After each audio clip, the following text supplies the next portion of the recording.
Salut mes gâtés, bienvenue pour une nouvelle vidéo qui est la suite des rêves prémonitoires. Donc je vous avais déjà fait une vidéo sur les rêves prémonitoires et je vous avais parlé un petit peu de mon expérience. Et là nous allons faire la vidéo sur un sujet qui est totalement différent des rêves prémonitoires mais qui se passe aussi durant le sommeil. Ce sont les rêves éveillés. Alors les rêves éveillés, tout le monde n'en a pas entendu parler, c'est quelque chose d'un peu particulier.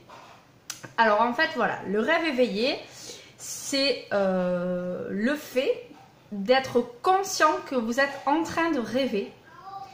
Et là où la notion est vraiment très étrange, cette notion de rêve éveillé, c'est qu'en plus on est capable, lorsque l'on fait un rêve éveillé, de modeler le rêve comme on veut.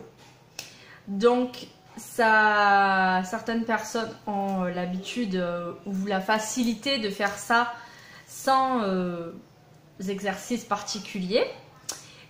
Mais sachez que ce n'est pas quelque chose de donné à tout le monde et on peut apprendre à faire un rêve éveillé.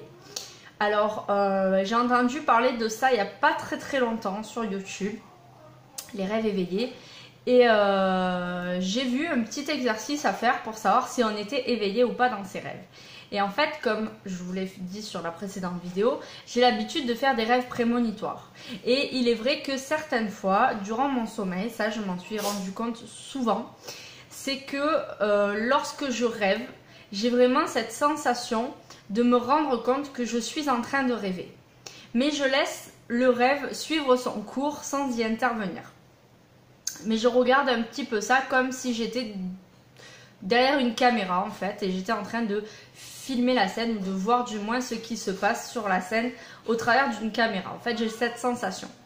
Du coup j'ai réalisé ce test que j'ai vu sur YouTube, c'est-à-dire que dans la journée quand on est réveillé, on va regarder ses mains.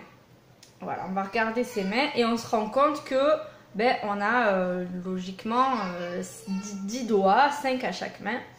Et voilà, moi je sais que j'ai des bagues comme ça, j'ai un tatouage ici, etc. Donc voilà, je sais que je suis réveillée. Ça revient un peu au principe de dire pince-moi, je rêve. Donc vous pouvez vous pincer si vous voulez pour voir que vous êtes bien réveillé. Et en fait le but, ça va être de faire ça tous les jours. Pour que un jour où vous allez être dans un rêve éveillé, votre conscient, s'il se rend compte que vous êtes éveillé dans le rêve, puisse vous dire je regarde mes mains. Et à ce moment-là, normalement, dans votre rêve, lorsque vous allez regarder vos mains, eh bien, vous n'aurez peut-être pas 10 doigts à chaque main, mais vous aurez peut-être des branches à la place des bras, des outils, ou peut-être pas de bras, vous aurez peut-être des nageoires, ou je n'en sais rien. Et en fait, c'est là que vous allez vraiment vous rendre compte que vous êtes en train de rêver. Et à partir de là, vous allez pouvoir vivre vos rêves comme vous l'entendez. C'est-à-dire que si dans vos rêves éveillés, vous avez envie de partir à l'autre bout du monde voyager, vous allez pouvoir le faire. Si vous avez envie de marcher sous l'eau sans bouteille à oxygène, vous allez pouvoir le faire. Si vous avez envie de partir sur la lune, vous allez pouvoir le faire. Si vous avez envie de rejoindre des gens que vous aimez, vous allez pouvoir le faire. Vous allez pouvoir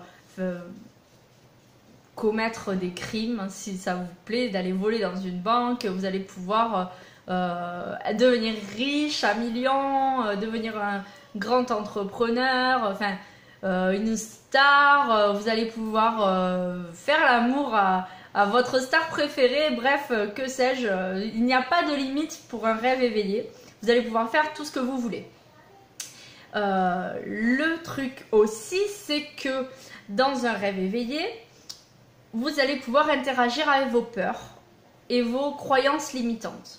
C'est-à-dire que il nous est tous arrivé de faire un rêve un peu désagréable de manière récurrente. C'est-à-dire par exemple vous faire poursuivre par un chien, un serial killer, vous noyer, tomber dans un trou, etc. etc. C'est des rêves qui sont désagréables et qui souvent traduisent un comportement de la vie réelle qu'il faut analyser. C'est-à-dire que par exemple, si vous avez l'habitude de rêver que vous êtes poursuivi par un molosse, alors que dans la vie courante, vous n'avez absolument pas peur des chiens. Mais dans ce rêve, à chaque fois que vous voyez ce chien, vous avez une peur bleue et vous partez en courant et vous voyez ce chien qui vous court après et vous êtes mal, vous ne voyez pas d'issue, vous avez peur de vous faire mordre, voire manger par le chien. Il faudrait penser à noter ce rêve pour pouvoir l'analyser après, parce que ce rêve signifie peut-être que le chien n'est pas un chien de la vie réelle, mais c'est peut-être, je ne sais pas, votre patron qui, dans votre subconscient, se traduit par cette image de chien terrible qui est toujours à votre poursuite, parce que peut-être que dans la vie réelle, votre patron est toujours derrière votre dos, à vous épier, à vous mettre la pression, vous avez toujours peur de la sanction si le travail n'est pas réalisé comme il le désire. Donc voilà, ça peut traduire des peurs ou des choses de la vie réelle qui ont besoin d'être analysées, comprises et peut-être changées. Donc c'est très intéressant de noter ces rêves pour voir s'il y a des rêves qu'on fait de façon récurrente ou pas et pour pouvoir ensuite les analyser et juxtaposer peut-être ce rêve à la vie réelle. Du coup, pour en revenir au rêve éveillé, lorsque ce chien va vous courir derrière, si vous arrivez à vous éveiller dans votre rêve et à prendre le contrôle, vous allez pouvoir arrêter de courir, vous mettre face à ce chien et lui dire maintenant, qu'est-ce que tu veux ? Pourquoi tu me suis ? Qu'est-ce qu'il y a ? Et en fait, le chien va vous répondre. Il va vous dire, ben voilà, en fait, je suis ton patron et je veux que tu aies de meilleurs résultats, etc., etc. Du coup, en fait, vous allez pouvoir avoir des réponses à vos questions. De la même façon que peut-être vous avez perdu un être cher de façon brutale et celui-ci vous a laissé avec des tas de questions auxquelles vous n'aurez jamais de réponse. Eh bien, dans vos rêves, vous allez pouvoir voir cette personne, lui poser des questions et obtenir des réponses. Voilà l'intérêt que peut avoir le rêve éveillé. Obtenir des réponses, mais aussi avoir une vie de fou sans faire de mal à personne, parce que si votre plus grand rêve c'est de braquer une banque, et ben dans votre rêve vous allez pouvoir le faire et voilà, il n'y a personne qui en subira les conséquences. Donc voilà. Du coup, j'ai testé le rêve éveillé et ça a été très rapide. En fait, j'ai fait une seule fois. Alors bon, c'est vrai que j'ai des facilités dans mes rêves à faire des rêves prémonitoires, etc. Mais du coup, j'ai testé une seule fois dans la vie éveillée de regarder mes mains. Et puis quelques jours après, c'était il y a très peu de temps, 3-4 nuits. Dans mon rêve, eh bien, en fait, je me suis dit, je vais regarder mes mains. Et en fait, j'ai su que j'étais éveillée dans un rêve parce que j'avais les ongles vernis de toutes les couleurs et que c'est pas le cas, je ne me vernis pratiquement jamais les ongles. Donc voilà, j'ai compris que j'étais dans un rêve éveillé. Mais du coup, j'ai pas voulu interagir avec mon rêve. Et justement, dans cet éveil durant mon rêve, j'ai compris la limite que je ne voulais pas franchir avec les rêves éveillés, qui est justement d'interagir dans mes rêves, parce que je sais, pour moi en tout cas, que mes rêves ont plus ou moins toujours une signification, et je ne veux pas changer cette signification. Puisque dans un rêve éveillé, on va pouvoir faire tout ce que l'on veut et transformer le rêve à souhait. Je ne veux pas intervenir là-dedans. Du coup, j'ai demandé à mon esprit de ne plus être éveillé ou de ne surtout pas interagir dans les rêves. Puisque moi, la plupart du temps, mes rêves sont prémonitoires. Et des fois, c'est vrai qu'il y a des choses pas très cool. Il y a des choses cool et il y a des choses pas très cool dans les rêves prémonitoires. Et en fait, je voudrais pas, en prenant cette habitude de m'éveiller dans mes rêves et de changer mes rêves, que ces prémonitions, justement, soient biaisées par le fait que si le rêve commence à être désagréable et que c'est une prémonition, que je prenne pas l'habitude de commencer à le changer pour le rendre agréable, parce qu'au final je perdrai toute la prémonition et c'est pas le but en fait. Enfin, du moins pour moi, c'est pas ce que je souhaite. Donc voilà le bémol que je mettrai là-dessus. Si vous avez l'habitude de faire des rêves prémonitoires et que vous tenez à garder cette faculté, je vous conseille de pas commencer à essayer de faire régulièrement des éveils à l'intérieur de vos rêves, parce que vous pourriez changer le cours d'un rêve prémonitoire sans le savoir, puisque bien sûr le rêve prémonitoire, on le sait que quelques temps après l'avoir fait, qu'il a été prémonitoire. Alors c'est vrai que des fois certains rêves n'ont ni queue ni tête, ce qui est normal. Il n'y a rien de prémonitoire, il n'y a rien de rationnel, puisque durant la nuit, durant nos rêves, tout ce que l'on a pu voir dans les jours précédents va quelquefois apparaître, se mettre en place et créer une histoire de dingue.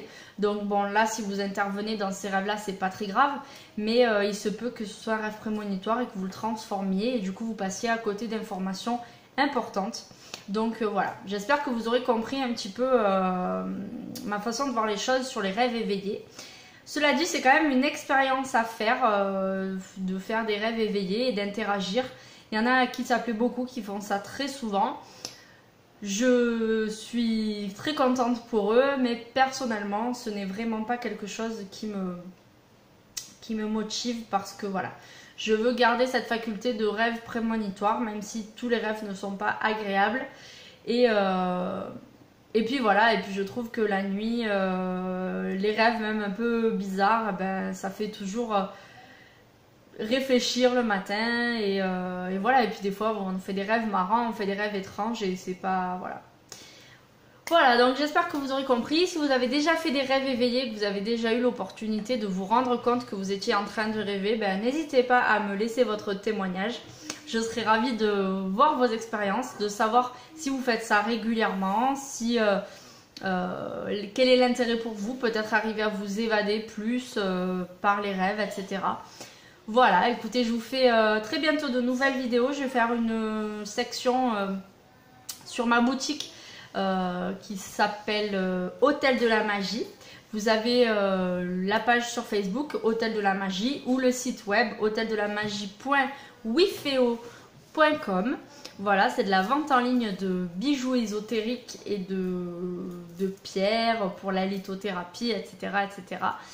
Voilà, je vous fais de gros bisous. Je vous invite à faire un tour sur ma page, à laisser un like et ben voilà, à très vite pour de nouvelles vidéos. Bisous!